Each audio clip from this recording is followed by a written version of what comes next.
Hello there, fellow fish keepers. It's Mike with the Fish Tank Barn, and I'd like to welcome you back to another video. If this is your first time here, consider hitting that subscribe button, dinging the notification bell, so you don't miss any other updates here on the channel. With that being said, today we're going to take a look at some of the progress we've made on the fish room. We're going to take a tour today of 4 tanks that we've moved, as well as the new 120-gallon tank that we moved in, that we purchased about a month ago. So let's go ahead and get started with the tour. Let's go ahead and take a look at what the area looked like previously. This area, if you're sitting at my desk, is just to my right.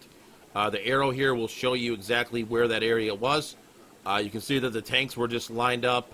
There was a 90-gallon on the bottom, and then 5 20-gallons on the top. This is how the area now looks. If you look right down the middle, you have the 90-gallon there. And then if you look to the top, you can see the 4 20-gallon longs. And then looking over to your left, you can see the 120-gallon. So each of these tanks is at a different level of completion in terms of aquascaping, stocking, and overall tank setup. So let's go ahead now and take a deeper dive in each one of these tanks individually. All right, the first tank we're going to talk about is the 120-gallon tank. So this tank is a 4-foot by 2-foot by 2-foot glass tank. So this tank is furthest along. We do have the driftwood in here. Unfortunately, is not sank yet. Also, we have the Vallisneria planted. We are going to plant the additional plants and complete the aquascaping once the driftwood is sank. The only other changes we do need to make to this tank, we do need to add some additional filtration, which will probably be in the form of a sponge filter. Also, we do need to add the auto water change system, which we do need to do for all of the new tanks that we just set up here. Other than that, I think this tank is going to end up looking pretty nice when we're done. So I've decided to stock this tank with a goodeid species called the barred splitfin, otherwise known as the Capelyctes encaustus. This species is native to Mexico, as are all the goodeid species.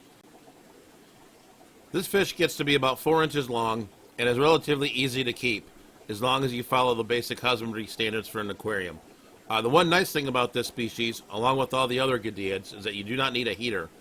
So even though you may see a heater at the moment, that heater will be removed and this tank will actually run unheated. My goal of this tank is to actually make quite a bit more of these and distribute these out in the hobby. As with all the goodeid species, these are endangered in their wild habitat, so the more of these that we can get out, the better. So let's go ahead and move on to the 90-gallon tank now. Let's go ahead now and talk about the 90-gallon tank. This tank is definitely not as far along as the 120-gallon, but it is your typical 90-gallon tank.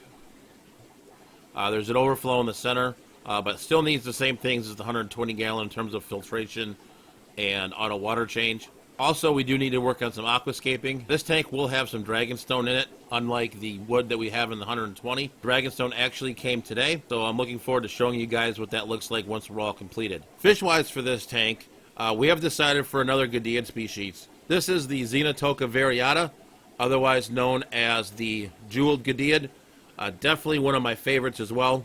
The care requirements for this fish are very similar to the barred splitfin that we spoke about earlier. But overall, it's a pretty similar fish. The distribution for this fish is a little bit larger. Similarly to the 120-gallon, my goal is to make more of these fish and spread them out throughout the hobby. Let's talk about now the 420-gallon highs that are above the 90-gallon. These tanks are primarily going to be for fry grow out, as well as maybe some live-bearing species. I haven't decided yet which species are going to go in there. Right now, we're just waiting for the sponge filters to cycle through all the detritus that was kicked up when we added the substrate. Once we have the substrate all cleared out, I'll go ahead and decide which fish I'm going to put in there, and then we'll do that as the subject of a future fish room tour video. Well, guys, I hope you enjoyed taking a look at these new goodeid tanks.